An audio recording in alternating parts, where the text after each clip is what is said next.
vseh stran. Ja, vem, ja.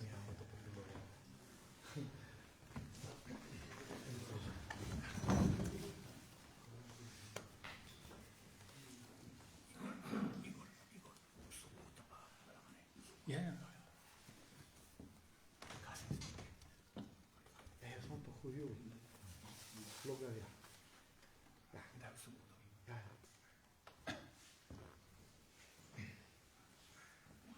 Arjan.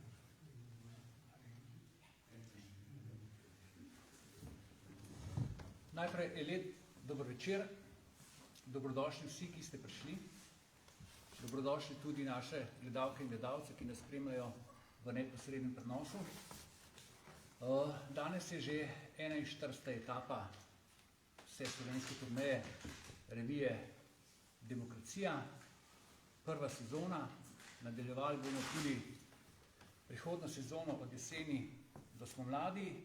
Na tej turneji predstavljamo avtorje knjig, ki smo jih mi izdali, in avtorje knjig, ki so jih avtorji izdali v samozaložbi. Hkrati pa vabimo v goste, oziroma so naši goste tudi zanimivi sogovorniki, ki malo pokomentirajo aktualno politično dogajanje in dogajanje v družbi. Tako so nocoj z nami gospod Igor Omerza, avtor večjih knjig o Udbi, gospod Rado Pezdir, prav tako avtor večjih knjig, njegova zadnja je Vzporedni mehanizem globoke države, gospod Srečko Ocvirk, župan Sevnice in državni svetnik, in pa gospod Tomaž Lisac, poslanec Državnega zbora in kandidat na bližajočih se državnozborskih volitvah na listi SDS.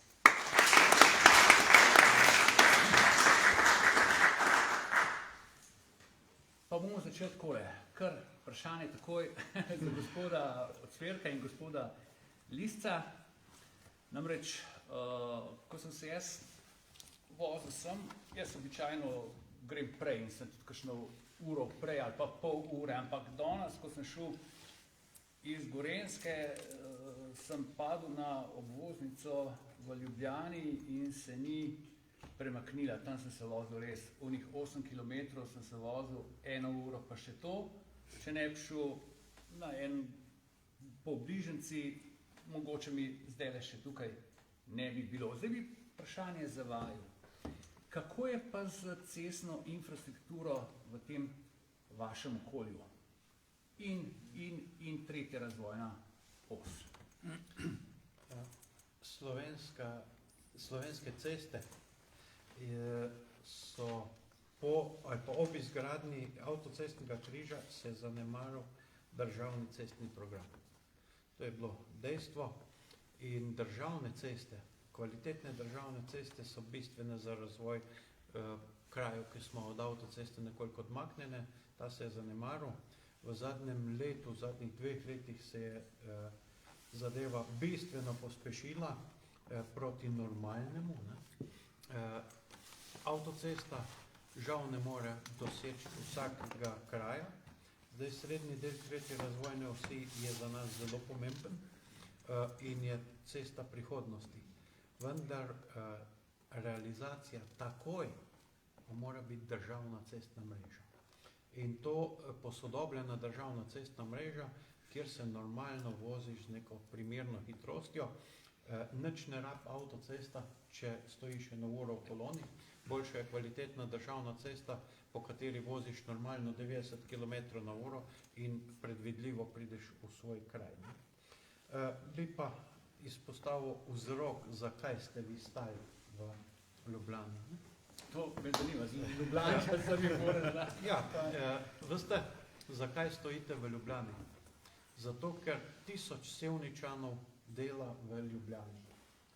1000 Sevničan dela v Ljubljani in še številka Ljubljana, mestna občina Ljubljana, statistično, mogoče leto, 2 let star statistični podatek, ima 83 000 javnih delovnih mest, ki so plačene iz javnih blagajn. To je na maso prebivalcev približno 35%.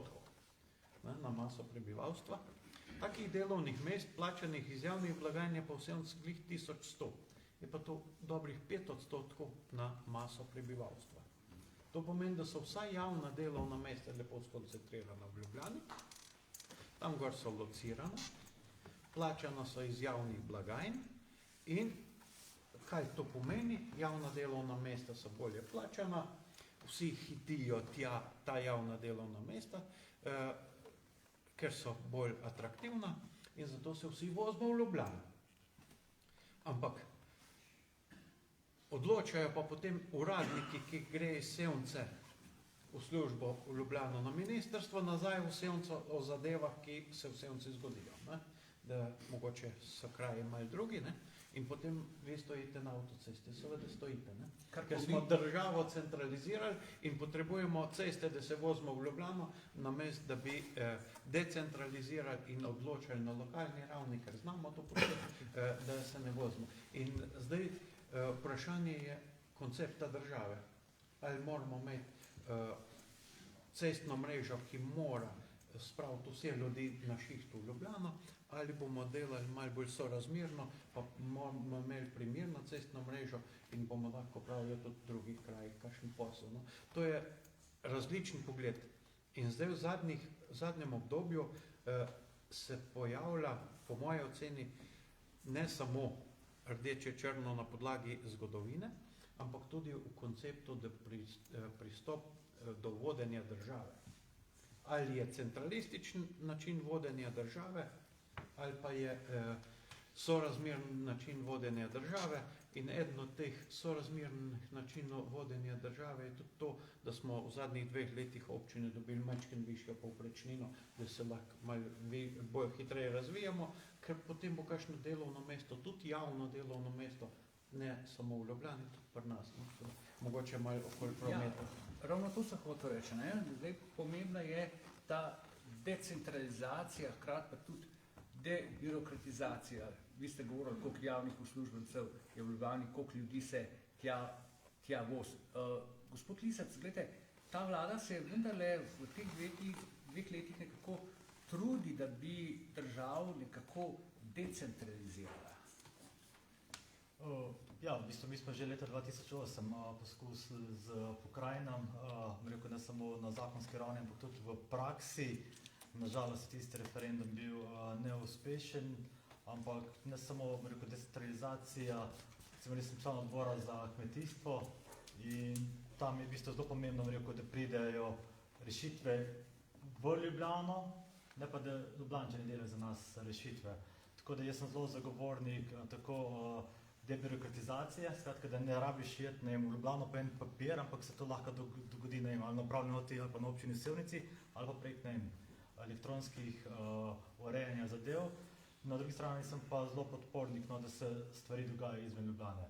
Primer, danes smo hoteli sprejeti odlok o ustanovitvi visokošolskega javnega zavoda za industrijski inženiring v Novem mestu, ne? In za nagrado, ker se trudimo, da ne bo vse v Ljubljani, da bo neko v Novem mestu, kjer recimo podpora Krke, Revoza, Trima, pa še drugih večjih podjetij, smo dobili zahtevo za referendum. Skratka, namesto da bi se uspešni profesori mogoče iz Ljubljane vozili v Novo mesto, v bistvu smo zdaj dobili coklo in poslušanje v Ljubljani včeraj na odboru in pa danes na seji Državnega zbora, kako je tam Novo mesto nek bogu odzadaj in zakaj bi v Novo mesto nekaj se razvija. Ne? Jaz pa jih trdim, preko ravno na dan smo imeli, ne samo ta fini, imeli smo recimo danes zakon o stanovanjski schemi za mlade družine, pa za mlade. In kaj je bilo? Ja, v Ljubljani rabimo najemno stanovanja, vi, ki ste pa izven ljubljanskega obroča, z vsem spoštovanjem, ste pa, rekel, malo čudni, ker razmišljate o lastnih stanovanjih oziroma o lastnih hišah. Ne?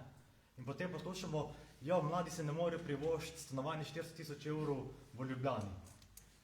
V Sevnici se lahko za 100 000 evrov privošči zelo kvalitetno stanovanje. 4-krat ceneje kot v Ljubljani, zdaj tiče, kar je pa kvaliteta življenja.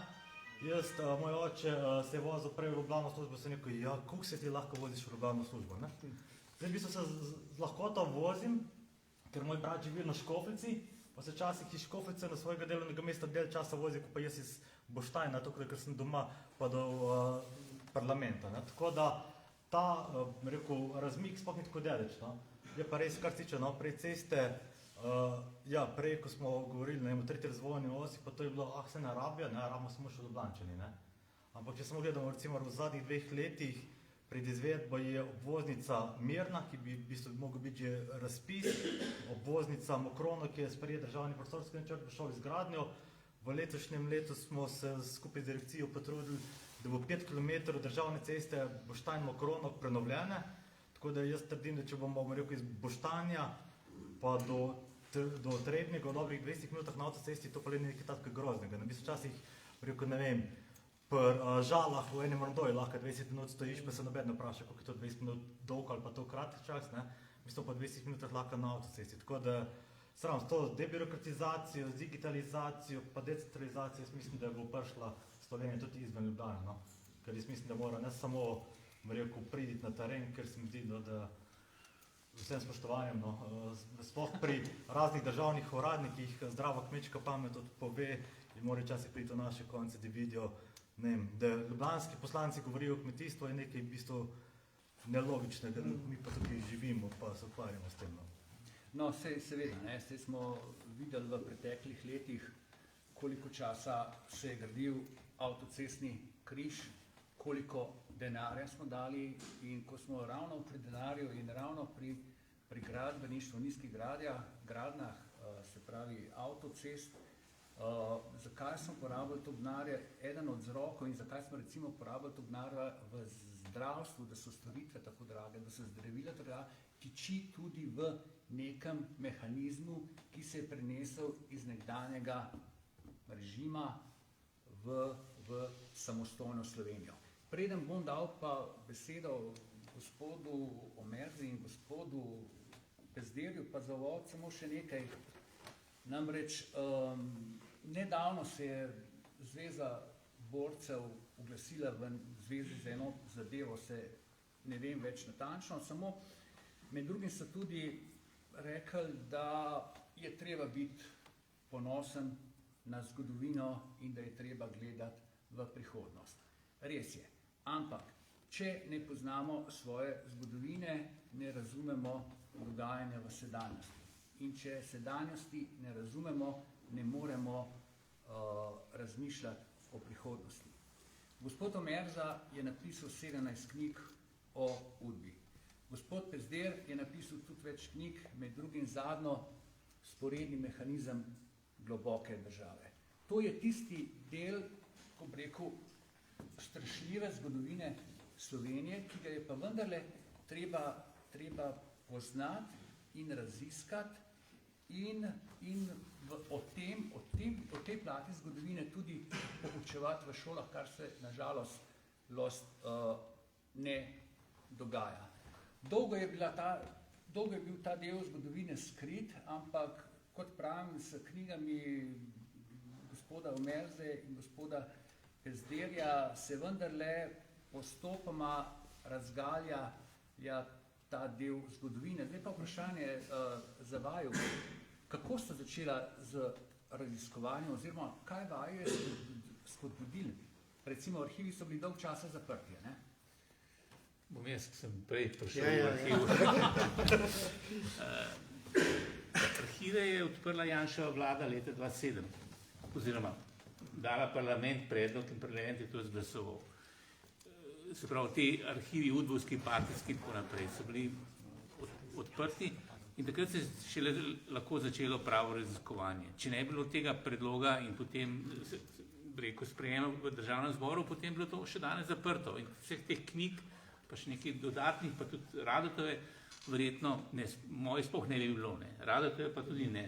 Tako da, jaz sem začel, ker sem hotel napisati zgodovino odbora za varstvo človekovih pravic, ker sem bil član kolegija in sem šel raziskovati in potem sem pa videl, da so stvari, nisem vedel, da se je to odprto in potem me je pa zaneslo tudi na druga področja. In tako sem jaz prišel do tega, da sem seveda, večina dokumentacije udbovske je uničena, ampak uničena je nekako neenakomerno. Jaz tudi razloga pravzaprav ne poznam zakaj. Nekatere stvari so 100% ohranjene, nekatere pa so 100% uničene. Tako da tam, kjer je vse uničeno ali pa večina uničenega za nek predmet ali pa za neko zgodbo, se ne da pisati, ne? Ker ne moreš špekulirati, ne moreš se nekaj izmišljati, jaz rabim dokumentacijo. Recimo za tole knjigo Kriminalni temelji teritorialne obrambe in NLB-ja, ki se mi da skupaj napisala z Radotom, sva našla prav za ta predmet 10.000 strani ohranjeni, kar je se da potem narediti zelo globoko jeti v anatomijo delovanja in prijeti skoraj do zadnjega šraufa, da tako rečem. Ne? In potem Rado je potem to nadaljeval in še naredil malo širšo zadevo, pa tudi časovno se o tem bo on sam povedal. Samo en medklic, gospod Omerza. Namreč, jaz nisem bil nikoli v arhivih, marsikdo od vas tudi ni bil. Kako to zgleda? Je to kakšna... Jaz si to ne predstavljam, kako to zgleda, kako naročiš, kateri arhiv ne ti prenesijo. Dajte čisto preprosto povedati. To je preprosto, to je sredi Ljubljane praktično, Zvedarska 1, je čitalnica, v drugem nadstropju priješ tja, moraš izpolniti nek papir, se podpisati, da ne boš zlorabljal nekih zadev, da boš se držal čitalniškega reda in potem se tam usedeš in naročiš tako ene fonde. No? In ta fond Republiški sekretariat za notranje zadeve, kjer je tudi UDBA znotraj tega, ne, je 1931, ne, in naročiš, in potem imaš pa še škatle, ne, in potem ti imaš pa nek seznam škatl in potem ti iz tistega seznama škatl pač naročaš. Ne. Približne vpisi so, ne, tako da približno veš, kaj je v teh škatlah in potem se glede na temo, ker raziskuješ, seveda naročaš te škatle. In te škatle dobiš in jih lahko eno po eno gledaš, lahko fotografiraš, ne, nekaj to stane sicer in potem imaš stvari pač na fotografirane, doma lahko to sprintaš, zložiš skupaj po nekih drugih, ko delaš neko zgodbo z večjih škatl, potem lahko zložiš, tam lahko gledaš samo eno škatlo, 5 jih lahko na dan naročiš in to je to. Ne. Najprej hvala lepa za vabilo.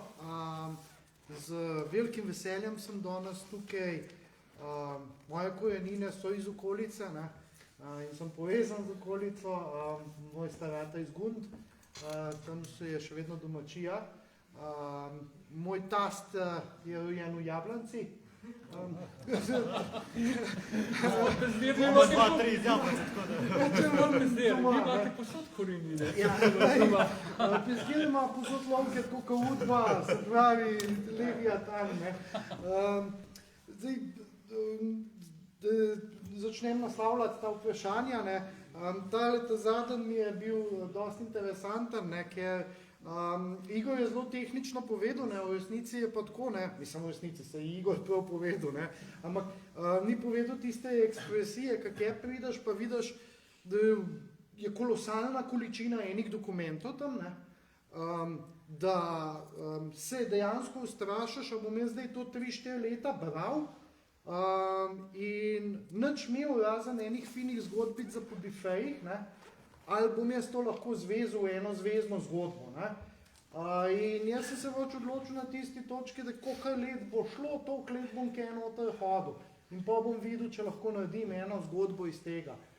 In izkazalo se je, ne, še posebej v navezavi za preiskovalno komisijo, ki je imel Logar, da lahko naredim zgodbo in lahko naredim eno rekonstrukcijo naše zgodovine, kot jo še nismo poznali. Ne? Pa se mi vsaj približen podatke, ki iskate. Ja, seveda, ne, tam noter najdeš Igorja Omerzo, poleg tistih arhivskih škatelj stoji še Igorja Omerzo. Tam ste se srečala, ne? Ja, takole zakopan noter, ne, in začneš, ne, ker veš, da je tam noter že 8 let pred tabo, pa ga začneš počasi tam v zuni malo vabiti, da ti kaj pove, ampak pol ti Igor začne itak govoriti. Si vajo prav živo. Ja, in pol prve 2-3, ko z Igorjem govoriš, si še bolj prestrašen, ne, ali bom šel jaz od tega v norišenco, ne, kaj tega toliko veliko pa toliko nolga, da mi je ben več novoril, da to res berem, da si mislil, da si domišljam, ne, ali pa bo zgodba, ne, in dejansko je bila zgodba, ne, in moj plan ni bil nikoli, da grem jaz v arhiv Republike Slovenije gledati dokumente, to naredi zgodovinar, ne pa ekonomist, ki ima udoben poklic, tako da une podatke zbere statistične, pa polene modele zavrti, pa je ful pameten, pa začne kaj listcu govoriti, ja, veš, pa fiskalni politiki, morate pa vi to z davki narediti, ne. Ampak jaz sem ugotovil, da to tisto z obdobje 2008-2013 ni bil normalen. Ne? Če smo mi tranzicijska zgodba o uspehu, ne, se ne moremo bistveno bolj sesut, kot vse ostale države Evrope. In smo se. In je bil socialen strošek tega ogromen. In je tudi trajal nenormalno dolg. In bolj sem rekel, da gremo to identificirati in sem hodil vse bolj nazaj v zgodovino. Ne. Sem rekel, ok, ko pridem do točke nič, do privatizacije, ki je nek v obdobje 91, 92, 94, pa vam pa dobil odgovore, kva preučujem. Dreka, tam sem dobil še več vprašanj, ne? In to me je zmedel za kakšen mesec, dva, da nisem več vedel, kaj narediti. In enostavno v neki nepojasnivi blodni, sem jaz rekel, jaz grem v arhiv Udbe pogledati, če je tam kaj, da ugotovim, kva so ta podjetja iz davčnih oaz, ki jih jaz polno veliko videvam leta 92 po slovenskih podjetjih. Ne? Jaz seveda doma nisem povedal, da grem jaz zdaj udbovske arhive gledati, ker verjetno bi vsi doma mi rekli, ok, ne, deci se odrovali. Ampak, ko sem kje prišel, ta prvo naročilo iz tega arhivskega fonda, ki ga je Igor omenil, in teh škatel, je bilo ekstremno. Ugotovite, da ja, valjda, Udba je leta 1951 v Lichtensteinu skupaj s švicarskimi mafijci po nareku partije odprla offshore podjetje, da je očistila denar, ki ga je dobila od tihotapstva čikov, ki ga je imela zato, da bo ustanovni kapital podjetij v Trstu naredila. Že to si samo po sebi zdaj mi čisto nora, ne. Ta druga je bila pa, kako je v proračunu zmanjkalo denarja, ne, in so pač rekli takrat, kar v službi državne varnosti, ni keša, ampak imate pa čike, pa jih prešvercite. To se mi zdaj absolutno noro, ne.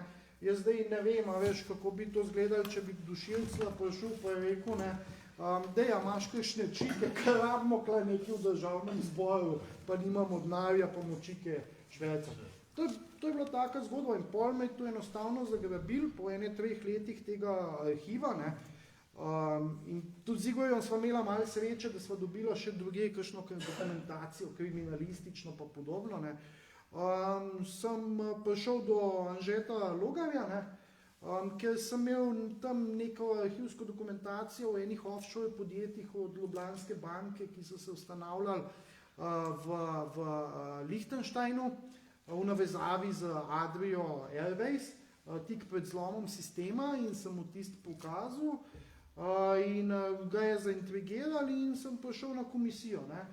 Bojim se pa, da je bilo prvo srečanje z Logarjem tako ekstremno, ker je on mislil, Pezderju se odpeljali Udba mafijo vid povsod, čisti že v šizofreniji, ampak pol, ko smo pa začeli zadeve kopati, ne, ja, pol pa začeli ven padati to, da smo skoraj bruhali, ne, in seveda najhujša norost je bil ta primer Farok, ker smo vsi skupaj s tisto dokumentacijo Banke Slovenije gor pa dol po varni sobi v kletih hodili državnega zbora in vsi preštevali, je res to kničel kle, a je to res, kar vidimo. In tudi to je bil vrh pol tega. No? Ampak te zgodbe so se pol fino lepo sestavljene. Ampak, gledajte, k primeru Farok se bomo še vrnili. Gledajte, vsaka država ima svojo varnostno obveščevalno službo, to je povsem normalno, katera koli je. Ampak, a je to je pa spet vprašanje za vaju, ko sta preučevala arhiv, ampak a je to normalno, da si obveščevalna služba šverca cigarete, da malo sodeluje z mafijo? V Ruski federaciji verjetno zdaj je. Sorry, da. Ja, v totalitarnih državah je marsikaj normalno, ne mislim. Ne normalno v bistvu, ampak za njih normalno. In pač politična policija je izvajala politični teror in ekonomski kriminal, recimo. Ne. Njena prvenstvena naloga ni bila, rekel, obveščevalna in protiobveščevalna dejavnost, ampak njena prvenstvena naloga je bila ščititi, v bistvu ne državo, ampak vrh enostrankarskega režima, ne? Politična policija je to, ne? Se samo ime pove. Ne? In oni so seveda delali vse, da so doma zatirali domačo opozicijo, celo namišljeno, ne? So preganjali, vzunaj pa politično emigracijo, ki je bila pač demokratična, en del je tudi zahteval samostojno Slovenijo, recimo v tej knjigi o Žebotu, ne, pišem, da je Ciril Žebot leta 1946 v Rimu ustanovil akcijski odbor za zedinjeno Slovenijo. Ne. Tako da politična policija jugoslovanska je bila pa seveda naslednica stalinistične tajne politične policije. Ne. Tako da imate vi po celi vzhodni Evropi imate podoben model delovanja, zelo znajo tudi Štasi, vzhodno-nemški. Ne.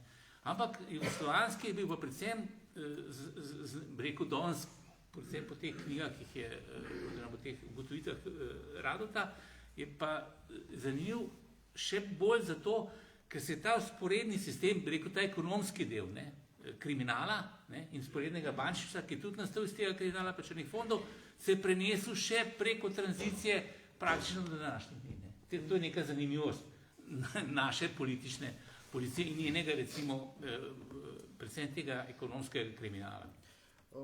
Moramo dodati, ne, da tudi prava državne varnosti, služba državne varnosti, samo poimenovan leta 1966, ne, je bila institucionalno spravljena pod Republiški sekretariat za notranje zadeve, ne, se pravi kot ministrstvo za notranje zadeve. Ampak navodila, ki jih je dobivala, jih je pa dobivala izven institucij. Ne. Dobivala jih je iz CK-ja, se pravi iz političnega dela bivšega sistema. Ne. In je iz te narave bila politična tajna policija. Ne. In danes je ta zadeva precej drugačna. Ne. Danes je kjerkoli obveščevalna agencija, kjerkoli normalne države pod tistim, ki je na vrhu izvršne oblasti. Ne. Pri nas je to predsednik vlade. Istočasno, ne, je pa nad delom obveščevalne službe izvajan tudi nadzor. In sicer v Državnem zboru imamo komisijo za nadzor obveščevalno-varnostnih služb, kjer je zadeva še en korak dalje. Ne. Pri zakonodajnem nadzoru delovanja pri nas Sove, ne, namreč v tem KNOVS-u ima vedno vsakokratna opozicija svojo večino. Se pravi, checks and balances obstaja, ne, medtem ko v primeru bivšega režima, ne, je pa pač iz partijskih pisarn, iz vrha partije, enostavno prihaja ukaz, kaj naj delajo in ni bilo nobene civilne kontrole. V zadnjem desetletju so potem v skupščini naredili nekega slamnatega tigra, ne, ki naj bi to nadzoroval, ampak kaj je partija notri imenovala, kdo naj to nadzoruje. Ne. Te debate, ki se... Ja, seveda. Te debate, ki se dostikrat odprejo, da je bila služba državne varnosti, pravzaprav obveščevalna služba, ne držijo, institucionalna anomalija, ki si jo je prisvojila partija, in hkrati delokrog nalog je bil bolesten od likvidacij, ugrabitev, zapiranja do šverca in sodelovanja z organiziranim kriminalom. Prej bi rekel, da je bila UDBA neka taka kriminalna roka partije, da je urejala zadeve, poskrbela za blaginjo leve elite, recimo novega razreda. Gospod Lisec, vi ste relativno mladi, ukvarjate se mladimi. Kdaj ste se vi začeli zavedati oziroma zavedati, da UDBA ni bila vendarle to, za kar so jo še v tranziciji predstavljala, kot da bi bila neka dobrodelna humanitarna organizacija, da je bila to klasična obveščevalna služba. Ampak da je bilo to pravzaprav kriminalna družba. V bistvu, kar je prej gospod Tomer zarekel, ko smo v bistvu z našo zakonodajo odprli arhive, sem bil eden od prvih, ko sem bil v teh arhivih in zgodbe podobne. Tisto tako, ko je on rekel, ne? Ko smo naročili približno, ker smo iskali v dveh zadevali določene stvari, in napravno sem postavil, da nič ne bomo našli, če je bilo prvi strah, ne? Ker je za zelo pritalno delovanje. Potem sem moje malenkost in pa še dva strokovna sodelavca iz parlamenta, mislim, da je bilo tam okoli, šteli smo vsak približno 300 ur, ne? Mi smo mali proti vama, ne? Ampak ko smo preiskali, ko se naročil tiste zelene škatle, ne, in ko si to mogel, sploh tiste malo starejše, rekel, lepo gledati, pa gledati, in ko sem recimo jaz videl, kako se je v bistvu, da je nekaj pa le ostalo zapisan, ga sploh rekel, ne vem, imena, tega pa tega sestanka, kjer je bilo recimo, ne vem, veliko več, likvidirati tega, likvidirati onga, tega moramo tukaj odstraniti, tega moramo odstraniti. Ne? In pa v bistvu bolj, kot to bereš, bolj je to, rekel, kot za enega poprečnega Slovenca, ena vrhunska, to je kriminalna knjiga. Ker v bistvu ta zgodba se ne zaključuje na koncu, ampak v bistvu na koncu imaš še 10, bi mogel knjig napisati, pa prebrati, da bi to do konca prišel. No? In takrat sem jaz v bistvu prvič, poleg po tistem, no, ker sem zelo spremljal življenje dr. Jožeta Pučnika, ki je nekako moj idol, ne? Ki je v bistvu sam povedal, kako je imel dokaj grozno življenje, ne samo v Sloveniji, tudi v tujini, ker je mogel imigrirati. In celo takrat leta 2008 sem v bistvu prvič videl, da to, kar so nam kot govorili, ne, jaz sem letnik 78, da to nekaj je bilo, nekaj tazga, da v bistvu to dejansko je obstajalo in dejansko še je, kljub temu, da je bilo ogromno ničenega, še vedno nekaj zapisanega. Ne. Je pa res, da marsikje so, saj mene so pač zelo prestrašili, ne, je pač to zaupno. Ne. In nismo smeli, mobitele smo mogli tam stiti, ne, tiste papirje, ko smo jih slikali, fotografirali, pa printali, ne, je šlo vse čez tist njihovo, to lahko date, ne, ampak če v bistvu bi poprečen državljan, rekel, preživel, obranil, ne vem, 10 zapisnikov določenih komisij ali pa sej znotraj CKZ Jugoslavije, v bistvu to so bile kriminalne zgodbe. Ne. Tam je bilo 200 ljudi, ponovadi skoraj enih istih, ki so potem odločili, ta bo naredil svojo skupino, bojo to naredili po človeški veri, po politični veri. Skratka, v bistvu, takrat sem se prvič zavedal, no, da to ni, tako kot zdaj se hoče skoraj prikazati neko človekoljubno organizacijo, ki je obdržala Jugoslavijo, ampak je bila v bistvu čista kriminalna družba, ki je rekel, se financirala kriminalno, ubijala kriminalno in tako naprej. Gospod Socer, kakšna pa vaša izkušnja z vedenjem in zavedanjem o nekdanji tajni politični akciji? Zdaj, jaz sem takih let, da sem veliko teh zgodb iz ljudskega izročila slišal. Ne? To niso bile zgodbe, o katerih se je veliko govorilo, to so bile zgodbe, kjer se je potiho govorilo, nekatere zgodbe okrog 90-ga še niso prišle iz ljudi, ne? So začele hoditi potem že v visoki starosti teh ljudi in so namigovali na posamezne zelo, zelo čudne stvari. Ne? Neverjetno čudne, ne samo delitve, tiste osnovne politične in osnovna politična preganjanja, ampak resna kriminal, ki se je zvršil. Ko širše sestavljaš, kaj se je dogajalo v nekem času, te potem začne zanimati.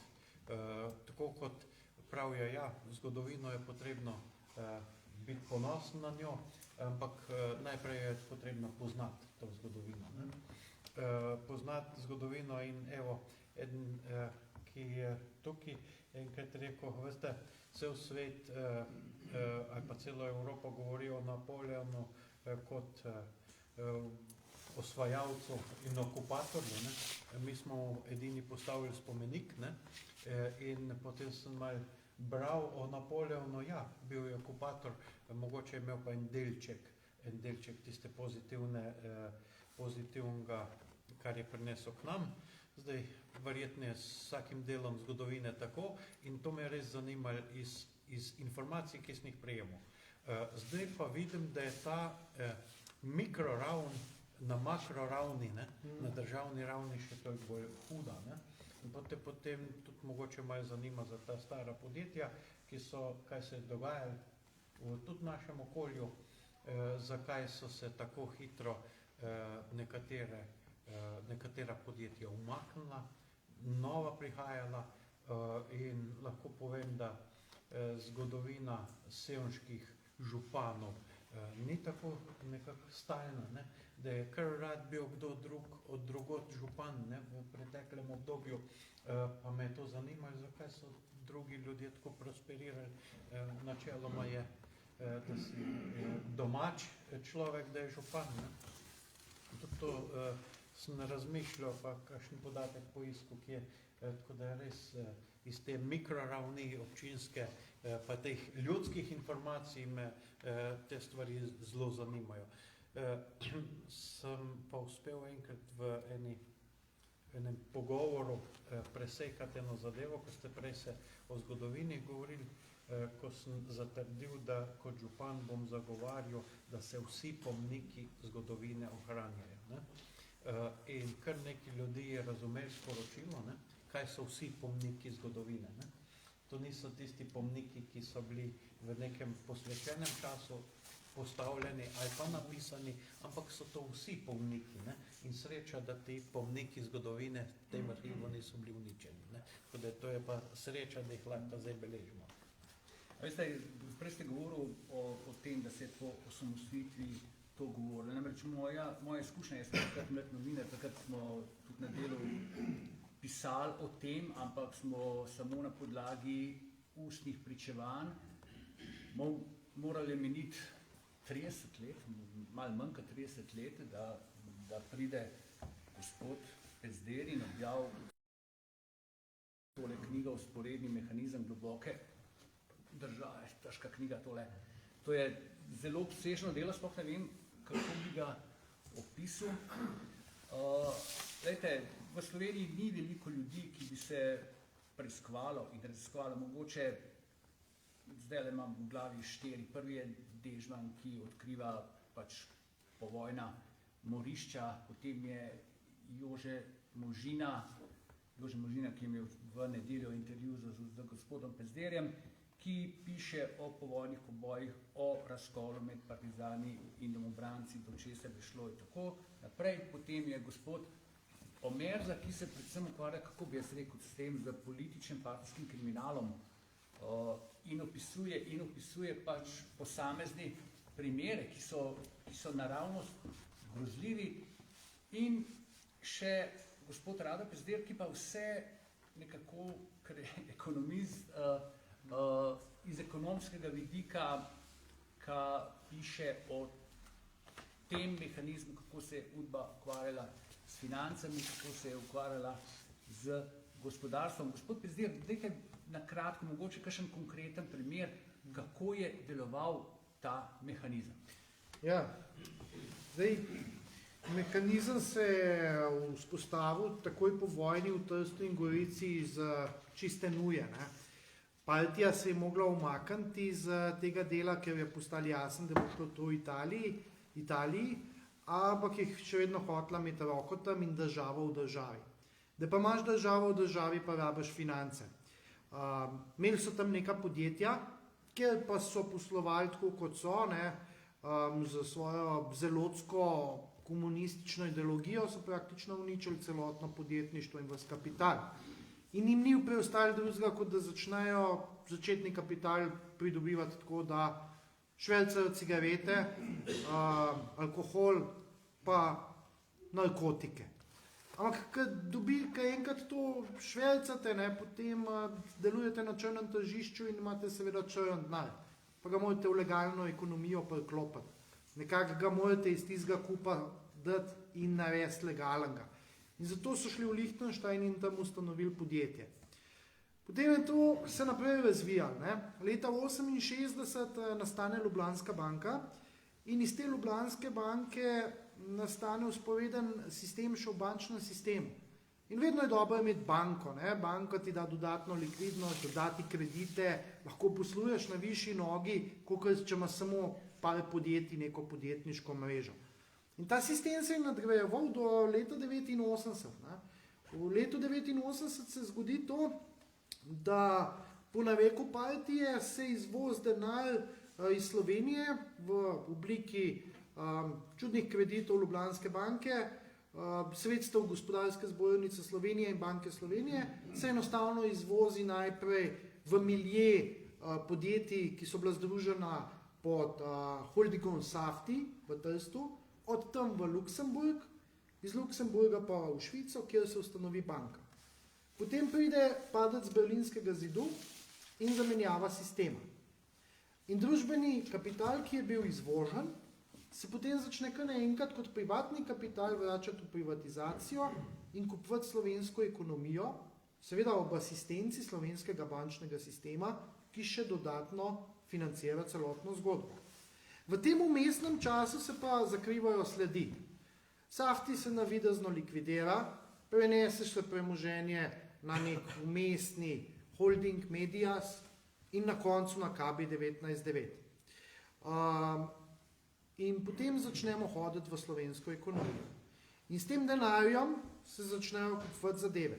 Kupi se Mladina, kupi se Dnevnik Republika, kupi se del Istrabenza, Aktuala IT, kupi se MIP, kupi se Kmečka deželna banka, kupi se Kraški zidar, kupi se še marsikero drugo podjetje, Deželna banka Slovenija se delež kupi novo.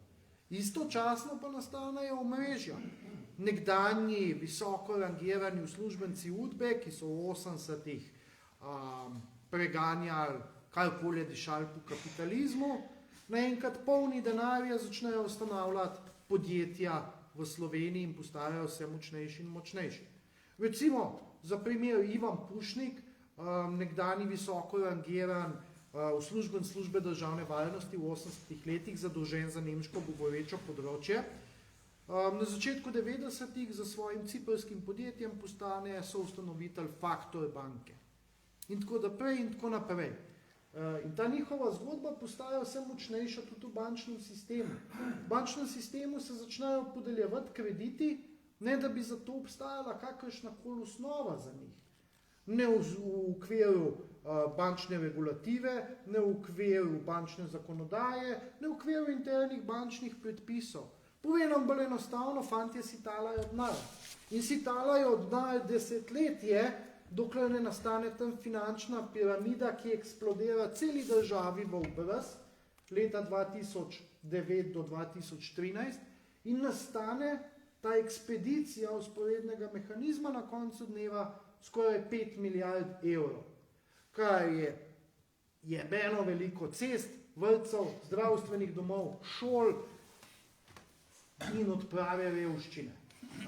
In to je končna faza te ekipe, ki je osnovala usporedni mehanizem.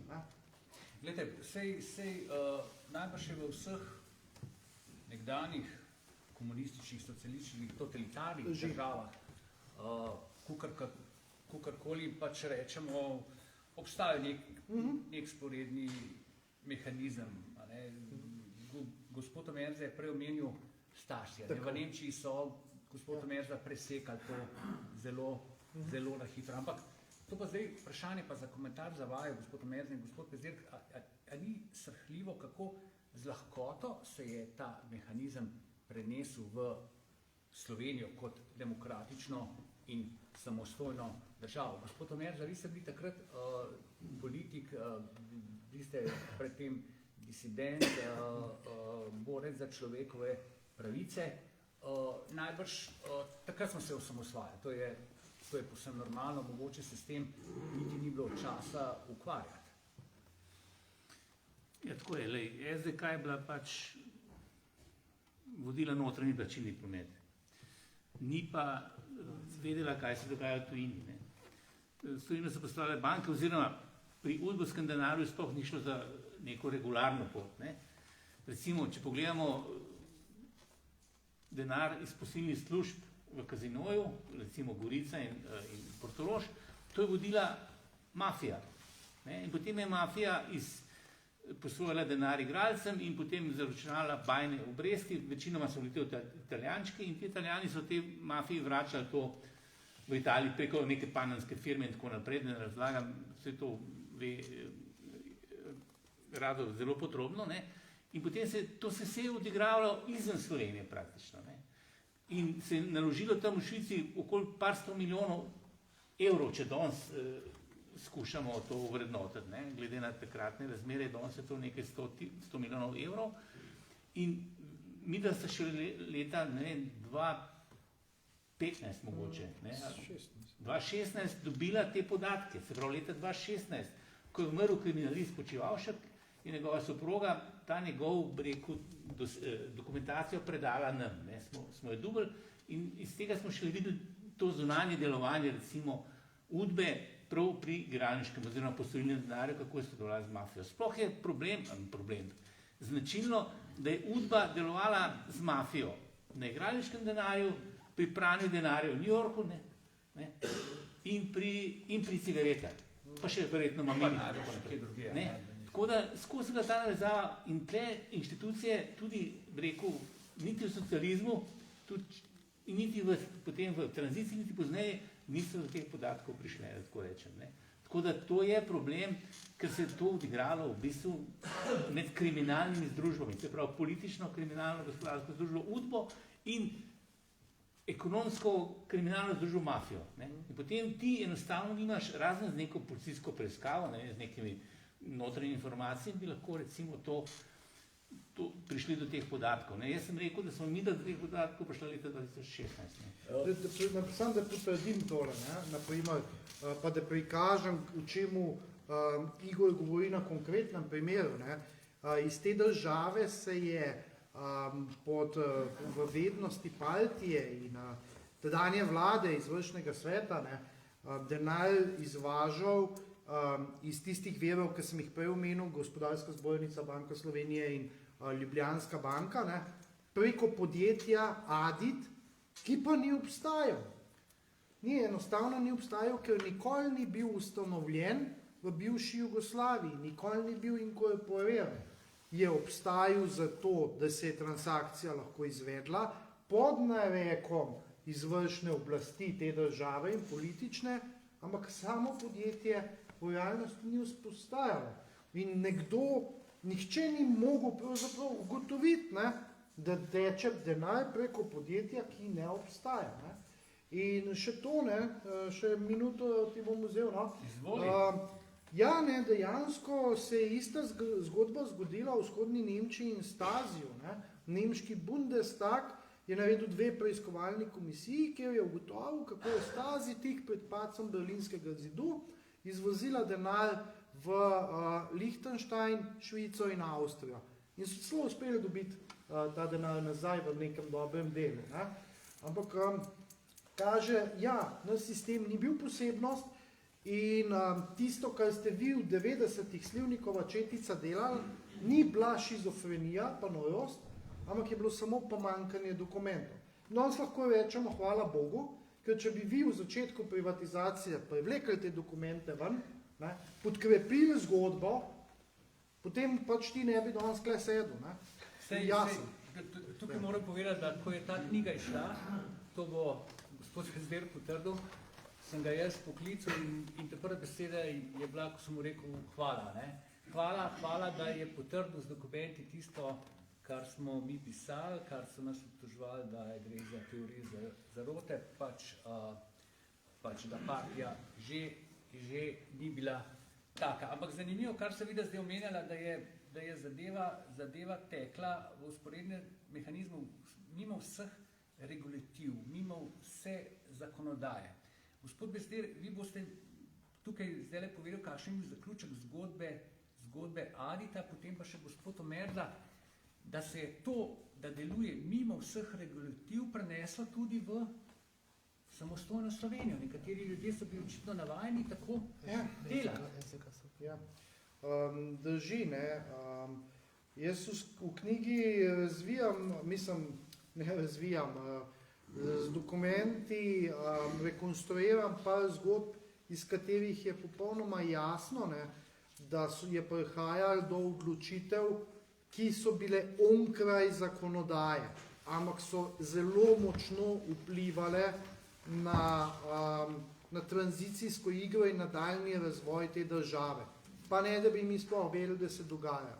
Naprimer, v knjigi zadnjih 100 strani je dokumentacijska priloga, najbolj juicy dokumentov, kar sem jih lahko najdel, pa še nekaj dokumentov, ki sem jih pridobil, in eden od tak je, naprimer, operacija Merkur, ko Niko Kavčič, nekdanji visoki uslužbenec uprave državne varnosti in prvi direktor Ljubljanske banke, začne delati spletko. In sam še to naj vam dodam, da boste razumeli, Niko Kavčič je tist, ki je šel leta 1951 po pooblastilu partije v Liechtensteinu in skupaj s švicarskimi kriminalci ustanovil podjetje, ki so ga uporabili za pranje denarja, pa pol, da naredijo začetni kapital, pa organizirajo podjetja po Trstu in Goriškem kot osnovno rojstvo tega partijskega mehanizma vzporedne ekonomije. Ampak on v dnevniških zapisih lepo napiše, ne, kako je hodil na sestanke k Milanu Kučanu, ne, tedanjemu predsedniku Republike Slovenije, to je v začetku 90-ih, z idejo, da bi Marko Voljč bil primeren kandidat za to, da se imenuje za direktorja uprave Nove Ljubljanske banke. Ne. In razvoj dogodkov je presenetljiv, ne. Kučan sprejme to tezo in seveda potem naredi ta plan in potem v planu najprej preparirata nadzorni svet, preparirata upravo in na koncu se usporedno uspešno inštalira Marko Voljč na vrh Nove Ljubljanske banke, ki se jim v naslednjih letih odtegne, ker je bilo to prenoro verjetno. Ampak kaj nam to pove? Ne? To ni nič drugačna zgodba kot tista zgodba, ko sem rekel, da jim je zmanjkalo denarja v proračunu, pa so jim dali pa čike, pa naj te čike prodajo, pa bojo dobili denar, da se financirajo državne institucije. Namreč Milan Kučan kot predsednik Republike Slovenije ne po ustavi, ne po zakonodaji nima ničesar z imenovanjem direktorja Nove Ljubljanske banke. In v teh dnevniških zapisih je jasno, da on to ve. Kako to vemo? Ne? Zaradi tega, ker s Kavčičem delata spletko in rečeta, kolikor se le da dolgo, ne, naj bo Janez Drnovšek, tedanji predsednik vlade Republike Slovenije v temi in France Arhar kot guverner Banke Slovenije v temi. Zakaj naj bosta te dva v temi? Zaradi tega, ker te dva pa sta človeka, ki predstavljata institucije, ki imajo kaj upraviti s tem, kdo bo direktor Nove Ljubljanske banke. Predsednik vlade kot predsednik skupščine, ki je lastnica, torej vlade, ki je predstavnik lastnika države v Ljubljanski banki in pa seveda guverner Arhar, ki seveda je prvi regulator in prvi, ki odloča, kdo bo v bančnem sistemu bil direktor. Ampak mimo bežnica je šla mimo in je bila uspešno nastavljena. In mi v nadaljevanju vidimo, kaj pomeni imeti Novo Ljubljansko banko v vzporednem mehanizmu. Pomeni imeti morje denarja v omrežju, ki korumpira in nažira slovenske institucije in deluje mimo zakona in na naš račun, to je pa spet unih 5 milijard, ki jih pa do nas, dragi moji, noben ne preganja. Noben jih ne preganja. Enega banksterja nimamo na sodišču ali pa obsojenega. Še hujš, niso prišli ne čez policijo, policijsko preiskavo, ne čez tožilstvo. 5 milijard je zginil, noben v tej državi ni nič kriv. Kar nas pa navede na vprašanje, ne, koliko usrane institucije, tožilstvo, policijo pa sodstvo imamo, če je možen tak visok, tak kriminal na tako visoki nogi. Gospod Lisec, gospod Pezder je zdaj govoril o Novi Ljubljanski banki, deloma se dotaknil tudi primera Farok. Vi ste bili takrat poslanec, ko je ta afera izbruhnila, samo preden bo midva kaj rekla o tem. Jaz sem še povedal, da je Kučan nasploh bil navajen delati mimo vseh regulativ in zakonov in pooblastil, ki jih je imel. En tak primer je recimo orožje za Bosno in Hercegovino. Januarja 1992 se je pri Milanu Kučanu, takrat bil že predsednik države, oglasil Hasan Čengić, visok predstavnik Bosne in Hercegovine, mislim, da so podpredsednik vlade, je prišel Kučanu, ki ni imel nikakršnih pooblastil za recimo temu trgovanje z orožjem oziroma dati pomoč v orožju Bosni in Hercegovini. Samo Kučan se ni dal motati, čeprav se potem Hasan Čengić oglasil tudi pri Janezu Janši, ki ga je pa zavrnil, ker pač nima ustrednih pooblastil.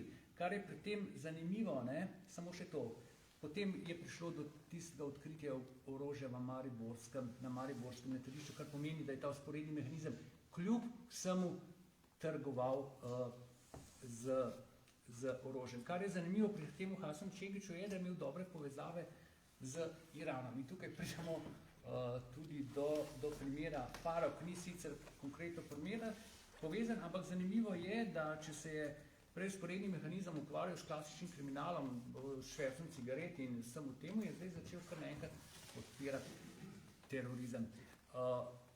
Gospod Lisec, kakšen je bil odziv v državnem zboru, ko je zadeva o tem, da je nekdo preko državne banke opravil 1 milijardo, koliko je zdaj že znana številka, še čez dolarjev. Ja, jaz moram reči, no, ko je Anže Logar začel preiskovati v tej preiskovalni komisiji, v bistvu po 3 mesecih, no pa si Anže nikoli ni bil kot nek močen možakar, ampak v bistvu vidno izhujšal, ne. Pa če dalje bolj bled je bil, zdaj ne vem, toliko, jaz vem, kakaj je svetloba v varni sobi, ampak to, ki je v bistvu skoraj cele dneve verjetno te informacije zbiral, ne samo na papirjih, ampak tudi v glavi, no, in ko je vsaj tiste stvari, ki nam jih je upal povedati, recimo na vseh poslanskih skupine, ko smo mi to spremljali, sramno, v bistvu spet smo bili vrženi pred dejstvo, da grdo rečem, da je ne samo bivša partija ograbila bivšo državo, ampak v bistvu zdaj je nova partija ograbila tudi zdajšnjo državo, ne. Recimo, res imam tudi srečo, ne samo, da sem že tam večkrat bil na kosilu, ko je to razlagal, ne. Jaz sem imel srečo, da sem bil, mislim, da leto pa pol tudi cimer po poslanski pisarni z gospod Romano Logar, ne, ki jo sam osebno zelo cenim, ne. In ta gospa, mislim, da ima zelo veliko finančnega znanja, je pa zelo v bistvu prestrašena bila, ne. Recimo, ena zgodba, ne, enkrat pride iz WC-ja, preče, joj, gospod Lisec, veste, kaj se mi je naredilo? Kaj pa je gospod Romano, kaj je narobe, ne? Veste, koga sem srečala? Ne, gospoda Toneta Ropa, ne? Se rekel, in ste ga okolo 6? On reče, ja ne, zakaj? Se rekel, veste, kaj je on naredil, ne? Ne samo vam osebno, on je v bistvu bil, da smo potem, rekel, na mesto zelo dobrega delujočega SDK-ja dobili potem računsko sodišče, IPES, pa še kaj drugega, v bistvu spet par sporednih mehanizmov, da se stvari zgubljajo. Tako da, ja, nažalost, recimo tudi ta zadeva, ne samo NLB, ne. Gospa, bivša predsednica vlade Alenka Bratušek, ki si hvali, kako je, rekel, naredila finančni red, ne, je v bistvu na eni strani vzela podrejencem, pa dala v Faktor banko, pa prav banko, ki so tipične tajkunske banke, ki so bile preko malo manjše kot NLB, ni šlo v milijardi denarja, ampak šlo je pa tam 160 milijonov, pa tam 200 milijonov z lahkoto, ne. In zdaj danes, ko govorimo, kako denarja ni, ne, denarja ni zato, ker v bistvu je pol pokradnega, veliko je to ini, nazaj pa kao bogokletno, če se kaj novega naredi, ne. Sram, recimo, jaz danes sem imel eno stališče, ne, in sem rekel, da upam, da po 2 letih te vlade, da bomo dobili še podobno vlado v naslednjem mandatu, da za razliko od tistih, ki so 5 milijard vrgli v neke sporedne mehanizme, pa tajkunom, pa prvorazrednim, da končno dobivamo vlado, ki 5 milijard vrže, recimo, ne vem, 2 milijarde v zdravstveno institucijo, ki so ga imeli isto za pranje denarja, ne, pod pošteni gospod Zemljarič, verjetno ni neznano ime na področju zdravstva, ni se gradili nič, denar je pa odhajal. Ne, in skratka, rekel, skoraj na vsakem segmentu imamo neke zgodbe, kjer se je v bistvu kradlo na mesto, da vse, rekel, nova država delala. Tako da se pravim, ne samo od leta 90, ko so vsi mislili, zdaj pa nova vlada, nova država, zdaj pa red naredili, ne. V bistvu leta 2015 pa leta 2018-17 smo v bistvu v parlamentu sicer potrdili poročilo tako imenovane Logarjeve komisije in potem smo seveda, ja, vsi mislili, zdaj bo pa policija, kriminalna policija, tožilstvo zavihalo rokave, to bojo obtožbe letele, ne, ljudje v marico z glava naprej, pa zgodbe se bojo uspešno na sodišču reševali, ne. In tudi jaz večkrat dobim sedaj, ne, ja, vi ste sprejeli poročilo, zakaj pa zdaj neč naredite, ne? Priznajmo, no, MNZ vse je malo spremenil, no. Jaz recimo osebno direkt javno povem, da Ministrstvo za pravosodje mislim, da je ena izmed prvih nalog, ki je mora, upam, da je podobna vlada kot stanja, spremeniti tam začeti delati. Rekel, z uradniki na ministrstvu, potem pa na sodni veji, da te stvari, ki se tukaj berejo, spravijo do epiloga.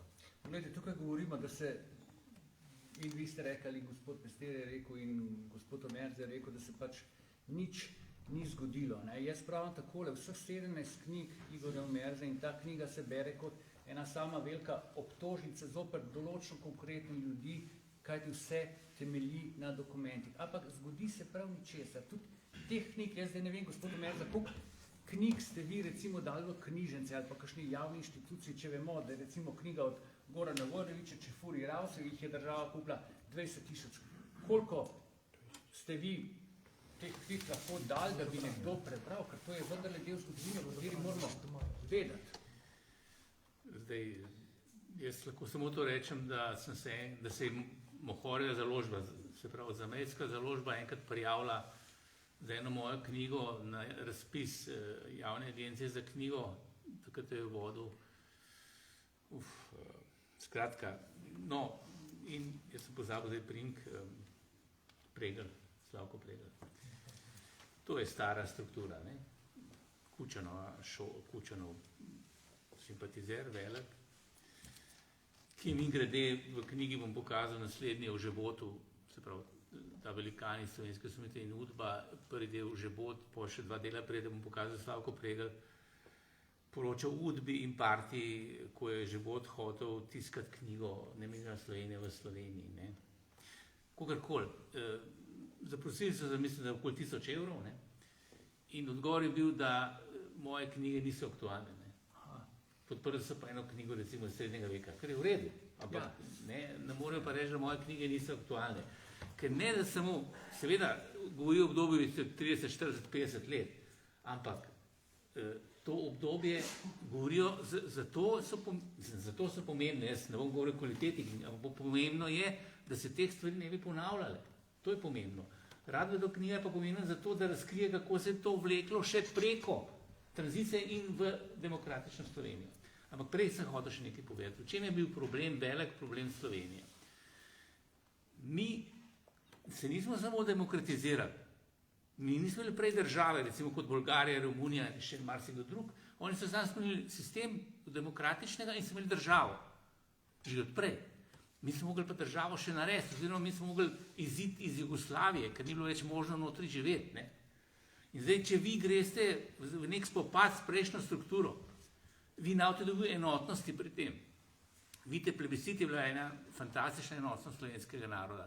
Če bi takrat Demos šel z nožem in mečem in z ilustracijo na prejšnji režim, ne bi mi te podpore imeli. In mi smo žrtvovali, bi rekel, to, da smo pustili določene segmente prejšnjega režima, da se je lepo, seveda s kapitalom, ki je imel odzunaj naloženega, lepo preselil v samostojno demokratično Slovenijo. To je bila žrtva, da smo lahko dosegli na veliko, velikansko, zgodovinsko neprimerljivo narodno enotnost. Kaj je OF, ne? Kje, ne? Proti tej plebiscitu, ne? Sploh ni primerjave.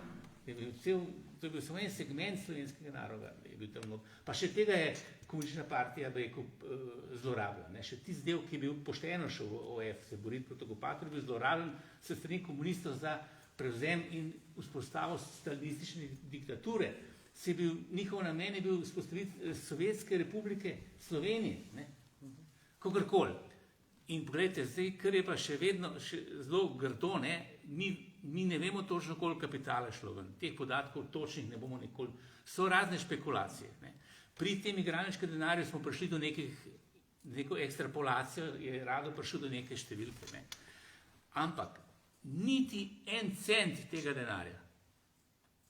Takrat, ko je Slovenija krvavo potrebovala, rušil se je jugoslovanski trg, osamosvojili smo se, socialni problemi, nezaposlenost.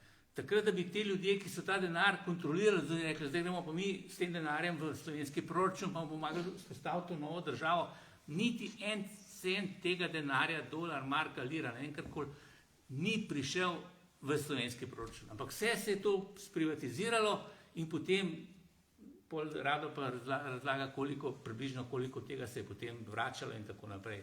In kaj se s tem se počenjalo in kako se...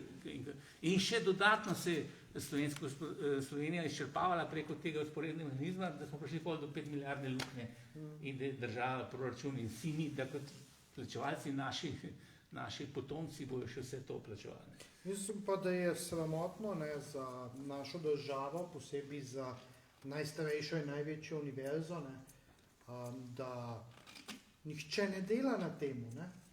Mi imamo arhiv Republike Slovenije, kjer je vsa ta dokumentacija, na kateri z Igorjem preiskujeva, piševa knjige, ampak noben se tega ne loti. Pravzaprav deluje tako, kot da želijo, da ta arhivska dokumentacija ostane nedotaknjena in da mi nadaljujemo življenje v temi. Ampak to je naša zgodovina, to so naši dokumenti, temu je treba govoriti. Kaj če se jaz pa Igo jutri odločiva, da pač ne piševa več, ker se nama ne da. Bog ne dej, da ne. Ja, ampak to govorimo o temu, koliko močan je bojkot formalnih institucij, da bi ljudstvo, mislim, narod seznanili z resnico, ki jo imamo. Ne? In to je pošastno, kot da želijo, da živimo v temi še dalje in še naprej. No, ampak ko jih jebe, to se ne bo zgodilo. Poglejte, jaz nimam svoje udbe, pa je nočem imeti, da bi raziskoval, kaj se v ozadjih danes, ampak jaz vidim pa pojavne oblike, da so neke stvari, ki pritiskajo in se kažejo v pojavnih oblikah. Poglejte, ko sem jaz napisal prvo knjigo leta 2010 o Kocbeku, sem uporabil en del tega arhiva, ki je dobro ohranjen, je nastala panika. Kar naenkrat, jaz nisem več mogel dobiti v arhiv, sem je kar zaprl. Sova pa arhiv so se kar zmenili, pa nisem mogel priti do dokumentacije, ki je po zakonu odprta. In kaj se je zgodilo? Referendum, SDS, referendum, pa še, mislim, da je bil Jelinčič to odraven, pa še, ne vem, skratka, nosilc tega je bil SDS, in na referendumu smo obranili, ta zakon arhivski. Kaj se je zgodilo? Leta 2007 očitno tisti, ki so glasovali tudi, večina je glasovala takrat za ta zakon, niso vedeli tisti, ki so potem leta 2010 pa to skušali zapreti, niso vedeli, kaj je noter skrito. Ko sem jaz prišel s prvo knjigo, 2 referenduma sta bila. Zaradi mene, jaz nisem zaradi tega ponosen. Prvega smo dobili, drugega smo dobili, ni bilo kvoruma. Ampak niso uspeli pa komisije zamenjati. Tako da niso uspeli mene ustaviti, pa tudi vseh ostalih, ki so to raziskovali. Tako da smo imeli 2 referenduma in poslušajte lepo, jaz prosim, zato da bi spet zaprli arhive. Nihče mi ne bo rekel, da je to slučajnost. Nekje v zadju so močne sile, ki so hotele to preprečiti. Ker se jasno vidi to, da so 2 referenduma. Zmogli, da 2 referenduma je, da smo to preprečili. Vse te močne sile iz ozadja postanejo panične tudi takrat, ko recimo vodenje vlade prevzame desna sredina ali pa desne stranke. Sej zdaj gospod Lisec, gospod Ocvirk, vi ste tudi državni svetnik, lahko opazujemo že 2 let razne proteste proti tej vladi, da ne bi bila fašistična. Hkrati pa ta vlada vendarle nekako reže lovke, da ta vzporedni mehanizem nekako odmera. Zakaj je potem potrebna še en mandat desno-sredinske vlade? No, jaz ne samo da mislim, jaz upam, da bo ta še vsaj 2 mandata, ker nažalost je Sloveniji tako, da včasih za kakšno malenkost, že bom lahko potrdil, traja, kot prej rekel, do 3. vrste uradnikov, da se stvari zgodijo. To, kar je prej Rado povedal, policija, se mi zdi, se je malo spremenilo. Tožilstvo pa sodstvo, v bistvu beramo samo zgodbe, kako se nič ne da, pa pravi, ostanejo nekaznovani, tam, ko pa ena narobe kihne, je pa, rekel, ne samo v medijih, ampak tudi sodstvo in tožilstvo. Tako da pravosodje, mislim, da je dela več kot za en mandat, da se stvari uredijo. Zdaj bom ti direkt povedal, jaz upam, da nam bo tudi malo Emšo pomagal, da se te stvari zgodijo se. Nenazadnje pa bodo pošteni. Jaz, ko sem bil v arhivih, kdo se je postal sodnik, se nisem v primer Masleša, tisti, ki je, to je zle vrh ledene dobe. To so bili, z vsem spoštovanjem, neizobraženi ljudje, ki so nekaj postali sodniki in so bili imenovani zato, da so branili prave in odganjali neprave. Tako da, sram, vsaj še en mandat, da se stvari v Sloveniji normalizirajo, vse približno tisto stanje, kjer jaz sem bil leta 1991 zelo mlad, konc osnovne šole, tisto, kar so, rekel, naši očetje, pa sosedje sanjali, kako bo druga Švica. Upam, da tam po letu 2026 sem rekel, da smo vsaj normalna država, ki gremo, rekel, na pot, kjer recimo so, ne vem, Čehi pa Slovaki veliko hitrej, morda pa tudi zaradi tega, ker so bili prej so že imeli države lažje naredili, mi se pa še po 30 let svoje države še vedno borimo, da samo, da smo se osamosvojili, da v bistvu ratamo normalna država. Tako da jaz računam na 2 mandata. Hvala. Gospod Ocvirk, preden vam dam vam besedo, bi samo še nekaj povedal. Ravno gospod Lisec je omenil sodstvo, kako se je kadriralo v sodstvo v prejšnjem sistemu. Jaz moram povedati samo tole. V 80 letih je Albin Igričar, dr. Albin Igričar v knjigi Uvod v sociologijo objavil neko raziskavo, ki jo naredil med sodniki. Zdaj, čemu je bila ta raziskava namenjena, ne vem, ampak je pač v uvodu tiste knjige. Rezultati te raziskave so, bi rekel, grozljivi. Namreč, vsi člani Vrhovnega sodišča so bili člani partije. 93% sodnikov, takrat je bilo sodišče Združenega dela, še je bilo članov partije. In več kot polovica sodnikov temeljnega sodišča, je bilo članov partije. Na vprašanje, ali so bili kdaj deležni kakšne, ne vem, kakšne spodbude, da jih je kdo kaj opomnil, rekel, kako mora razsoditi, so praktično vsi sodniki rekli, celo več.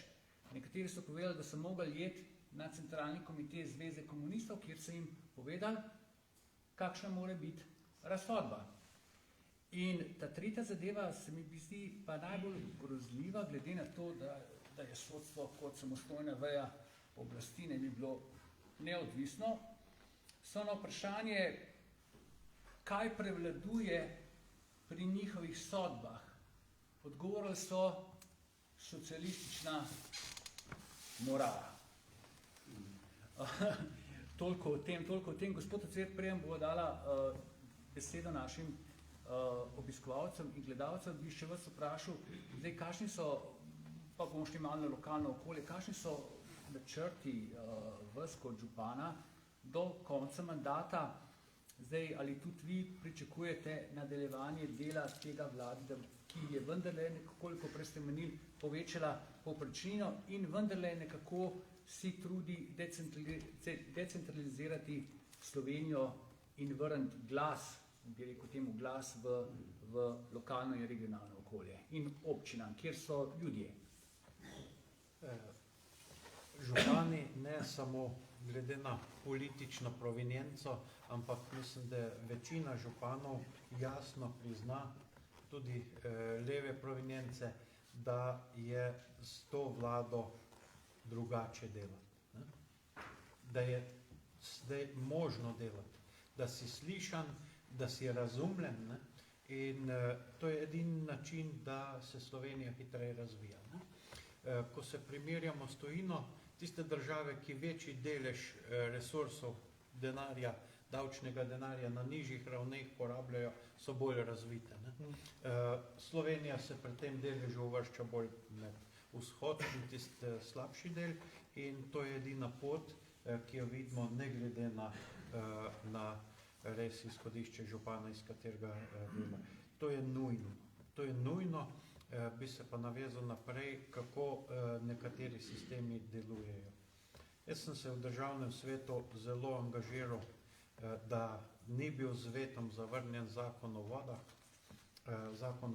ki je bil predlagan, ker je reševal nekaj bistvenih stvari, čist na operativni ravni v našem okolju. Da lahko lokalna skupnost, lokalno infrastrukturo zgradi tudi v vodnem svetu. Je eno takih, potem je pa ljudje iz strank, ki so pomagali zrušiti ta zakon, sprašujejo, kdaj bomo zgradili nekaj, kar bi bilo z zakonom omogočeno. Veste, to prihaja do take situacij, ki so tragikomične. Nek sistem politični deluje, brez razmisleka, in to je bistveno, da se neka usmeritev, kot je sedanja, nadaljuje, kajti to je tudi garant za sorazmeren razvoj Slovenije. Po teh čist ekonomskih temeljih, po deležu davkov, ki se razporejajo na lokalne skupnosti, po razumevanju razvoja prostora. Na tem referendumu se je govorilo o pitni vodi, ki ni bil predmet tega referenduma. To je manipulacija, ki se zgodi in očitno to znamo in imamo fakulteto, ki to obvladuje in zna naučiti ljudi, da to znajo. Jaz sem pač z agronomije, sem malo drugačen, pač nekatere fakultete imajo pa to bolj znajo. Včasih je bila ena dobra fakulteta tamle v Kumrovcu bliz, pa so jo ukinili, ampak veste, Ivan Maček Matija je prestavil na bolj eminentno lokacijo v Ljubljano. Ne? No, se tam v Kumrovcu tudi muzej, bosta gospod Pezder in gospod Omerza tja knjige lahko odnesla. Prej se govoril o teh nerazumljivih, katerih potem se je zgodilo tudi, da so bili proti zakonu o dohodnini, ki ljudem povečuje plače, ampak to so izključno zaradi tega, ker so proti, kot si vi rekli, neki politični opciji, pa čeprav delujejo proti ljudem. Ima kdo mogoče kakšno vprašanje ali pa komentar, preden mi zaključimo? Kar pogumno. Izvolite. Imamo dva. Jaz bi vas prav lepo pozdravil. Mislim, da je prav, da se je tako naredilo v Boštajnu. Predvsem sem pa tist, ki sem kot kriminalko bral od Radota tisto knjigo. Ne. Od 69. leta sem delal v Elektrotehnika. In to sem srcem žrl, ko smo takrat imeli v naših cajtningah od podjetja sliko, ko so bili institucije Krajnc Korel, Zvezdni odbor, ko je bil naš prvi direktor, Tito tam strelil v središč, pa na Jage bil in ta sliko, ki je prišla ven na televiziji z Igorjem in s teboj, ko ste jo ven spravili, sem začel res kot kriminalko brati, kako je prišla Elektrotehnika, kako se je začela, kako smo začeli šefati, kako je Korel šel, ta naš prvi direktor, potem dol na izvoz v Beograd, pa je prišel drug direktor, ki je bil Viktor Udbuc. In po eni strani, smo le prišli do poklica, pa uspeli, da smo preživeli tam, da smo prišli do penzije, koncev delno, ampak da to pol opaziš, od kje in kje smo delali, da smo imeli inventuro, ki je bilo par evrov viška, ko si bil drug dan na policiji, ko nas je skozi Udbuc spremljala. Zanimivo. Poslovodje iz Krške je bil šef predsednik komisije, ko je videl, da je višek, je šel takoj na policiji drug dan in mogel če dol. Skozi so nas spremljali tega tovariša v Udbuc. Zanimivo, no in reči čestitke, tako kot se rekel Igor je pred 4 leta, ko smo imeli črno bukvo 44, doma, ampak zdaj si pa to ni do nekaj izvednega, to je čestitko vseh vam, ko se borite za našo boljšo Slovenijo, da bi bila enkrat nedemokratična, še svobodna. Hvala. Dejansko, veste, zanimiv, ker je potem, ker ljudje preberajo, je dosti takega odziva, ki ga imate vi. Se pravi, jaz sem tam delal, bilo je nekaj čudenega, ampak nisem dojel, kaj je bilo. In res smo dolgo rabili za to rekonstrukcijo, da smo vsi skupaj dojeli, s čim smo se mi ukvarjali, kaj je bil naš vsakdanje življenje, kaj je to predstavljalo. In Elektrotehna, kot ste videli, je ena izmed ekstra pošasti, ki je imela lovke povsod možno, kjer se le da. In že sam zanimiv, ker tebi je že jasen, če sam publiki povem, ta Elektrotehna, čudovita slovenska firma, velika, ta Karlo Kranjc, ki jo je vodil, njegov začetek je bil zvezna uprava državne varnosti leta 1945 na Kostabelu nad Trstom je prodajal čike. Švercane čike je prodajal, imel jih je takole noter v kaputu, pa jih je ven dal, pa hitro prodal, pa denar v žep, pa lepo nest, pa pred denar. To je realnost. In bolje, naprimer, pogledaš Franc Nebec, Emona, veliki direktor, likvidator, isto, švercan. In potem še drugo, tretje, četrto podjetje. In gotoviš, da je bilo to, da to niso bila naključja, da je bil to sistem. Sistem je bil. A veste, koliko sem v arhivu najdel teh zgodb, naprimer, nekoga bi radi poslali na zunanjo trgovinsko predstavništvo firme ali pa da napreduje nekam više, pa potem CK, partijska celica iz podjetja, pošle Udbi preverko, Udba nazaj napiše, ni bil sta prave familije. Ampak, a veste, takrat tam ni vedel, kva je bilo, vsi se mislili, ja, nisem sta prave familije. Ampak v arhivu pa vidiš, bilo je to brutalno. Šli so, preverili so te, rekli so, tvoj oče je bil pa nekje drugje, ti ne boš nikoli več nikjer, niti tvoja familija, si skrb zgnite. To je bila realnost sistema, ki je bila pošast. Gospa, izvolite, vi ste hoteli. Ja, jaz bi pohvalila vas, zelo dobro delate za vse nas, upam, da bi bilo še več. Dobro bi bilo, da bi bilo še kakšno oddaja, kot da zadnjič na televiziji, da bi komplet Slovenija le gleda, spoznala in videti celotno zgodovino, kar marsikateri mladi tega zdaj ne poznajo, ker se nimajo od kje učiti, v šoli tega ni, ne učijo in bi bilo dobro vse tako stvari. Pa upam, da bo ljudje spoznali, da naša vlada dela dobro za vse ljudi in da bo izvoljena še naprej. Hvala.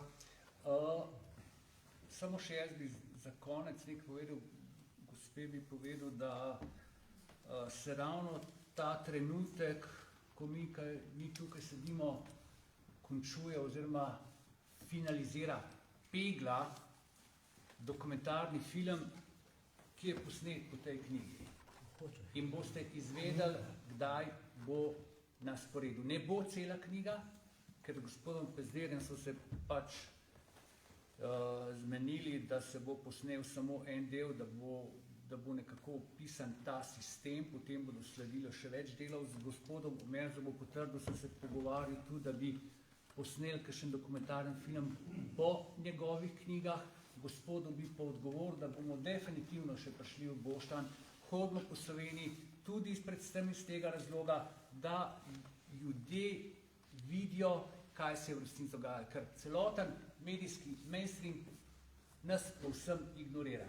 Ampak nas se je že veliko zbralo, na teh srečanjih je bilo 41, če se štejemo obiskovalce, če se štejemo gledalce neposrednim odnosom in če se štejemo vse, ki so si ogledali posnetke ali pa filmček iz teh srečanj, jih je že več kot 40 000, kar je lepa številka. Pa še vedno rastemo. Rado se bo spomnil, kako smo začeli za malim in te pogovorni večeri so vendarle že postali nekako etablirani, so prva sezona, drugo leto potem spet nadaljujemo.